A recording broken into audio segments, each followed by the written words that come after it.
Welcome back to the channel. Tonight, we delve into the abyss of fear, where shadows dance and whispers echo with terror. We have two spine-chilling true night shift horror stories that will keep you up all night.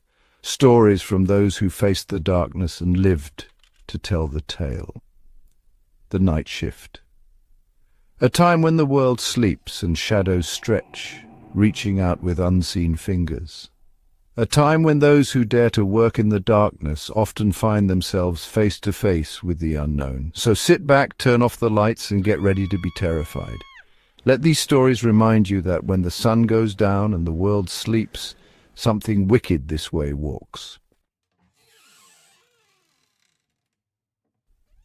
Our first story takes us to the desolate halls of Mercy Hospital, a sprawling complex with a dark history. It's here in the dead of night that a young nurse named Sarah found herself alone, surrounded by the chilling silence of the graveyard shift. The silence, always the most unsettling companion, was broken only by the rhythmic beeping of machines and the rustle of Sarah's shoes against the linoleum floor. As Sarah made her rounds, checking on sleeping patients, she couldn't shake the feeling of being watched. A prickling sensation crawled up her spine, sending shivers down her arms.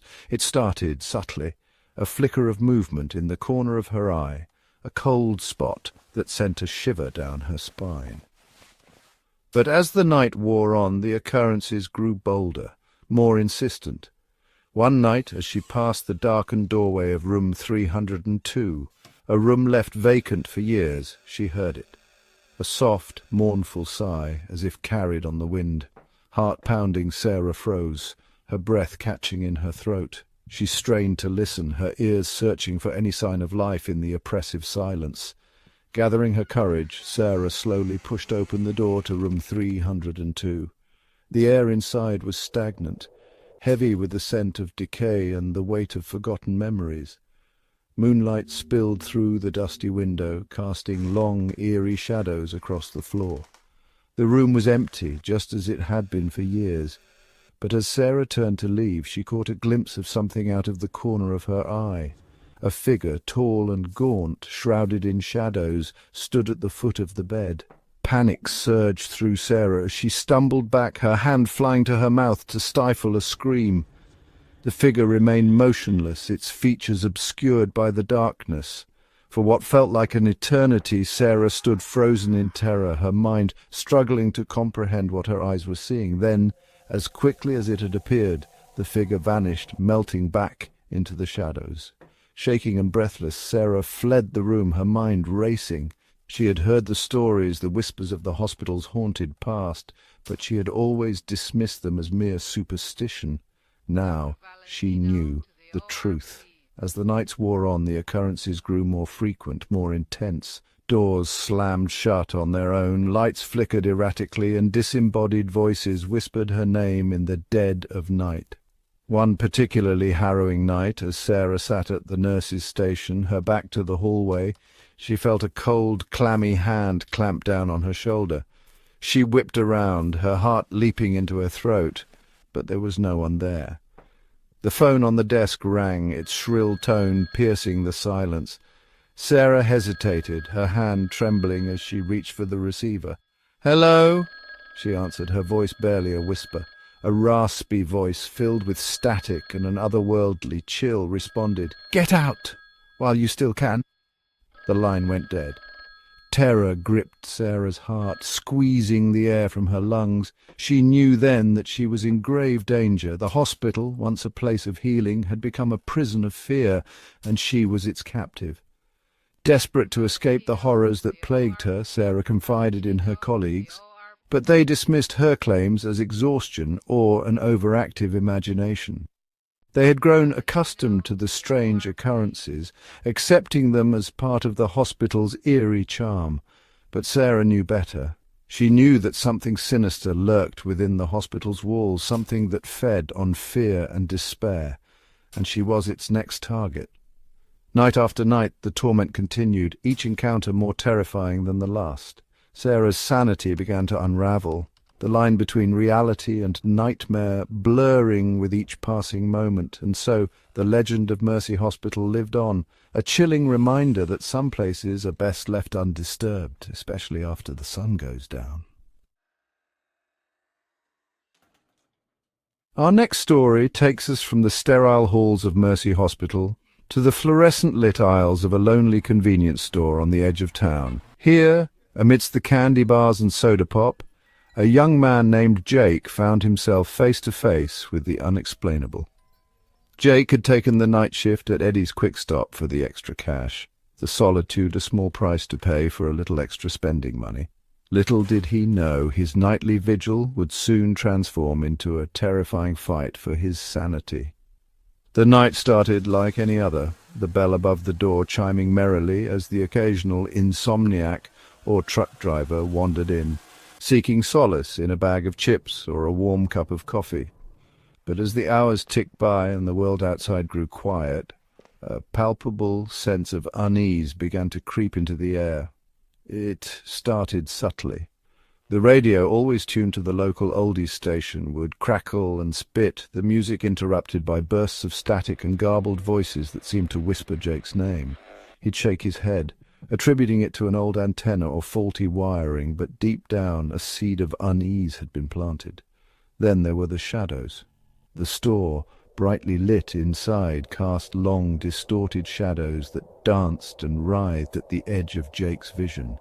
He'd catch glimpses of movement out of the corner of his eye, a fleeting impression of something lurking just beyond the reach of the fluorescent lights. One night, as Jake was stocking shelves, he felt a cold breath on the back of his neck. He spun around, heart pounding, expecting to find a customer standing too close, but the aisle was empty. The hair on his arm stood on end, and a shiver ran down his spine. He was alone, yet he felt anything but. As the nights wore on, the strange occurrences intensified. Items would fly off the shelves, seemingly of their own accord, crashing to the floor with a deafening clatter. The security cameras, which Jake had initially found reassuring, began to malfunction, displaying only static or even more unsettling, flickering images of distorted figures lurking in the aisles. One particularly unsettling night, as Jake was counting the till at the end of his shift, the lights began to flicker erratically. He looked up, his heart pounding in his chest, just in time to see the figure of a man manifest in the reflection of the window behind the counter. The figure was tall and gaunt, dressed in a long, tattered coat, its face obscured by the brim of a wide-brimmed hat. Its eyes, however, burned with an unnatural intensity, piercing through Jake's soul with a chilling gaze. Terror gripped Jake's heart as he realized he wasn't looking at a reflection. The figure was standing behind him, inside the locked store. He spun around, but the figure was gone, vanished as quickly as it had appeared.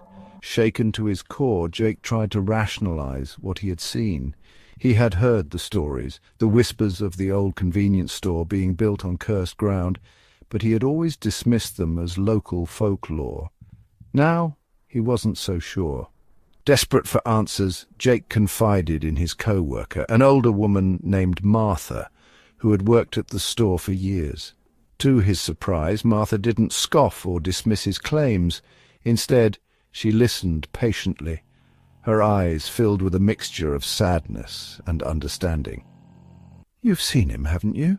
she asked softly, her voice barely a whisper. Jake nodded, his throat too dry to speak. Martha sighed, her shoulders slumping with the weight of a burden she had carried for far too long. "They say this land is haunted by the spirit of a man who was murdered here many years ago," she explained. "He's restless, unable to find peace." "What does he want?" Jake asked, his voice trembling with a mixture of fear and morbid curiosity. Martha shook her head, her expression grave. "No one knows for sure," she replied, "but some say he's looking for something he lost the night he died." Armed with this newfound knowledge, Jake felt a strange mix of fear and determination. He was terrified of the entity that haunted the store, but he also felt a sense of responsibility, a need to help the lost soul find peace. He began researching the history of the convenience store, poring over old newspapers and local archives, searching for any mention of the murdered man. His efforts led him to a dusty old article tucked away in the back corner of the local library. The article, dated 1923, told the story of a man named Elias Croft, a shopkeeper who had been brutally murdered during a robbery gone wrong. If you enjoyed these stories, don't forget to like, comment, and subscribe for more terrifying tales. And remember, the night shift can be more than just lonely, it can be downright horrifying. The veil between our world and the next is thin, especially in the darkness, so the next time you find yourself alone at night,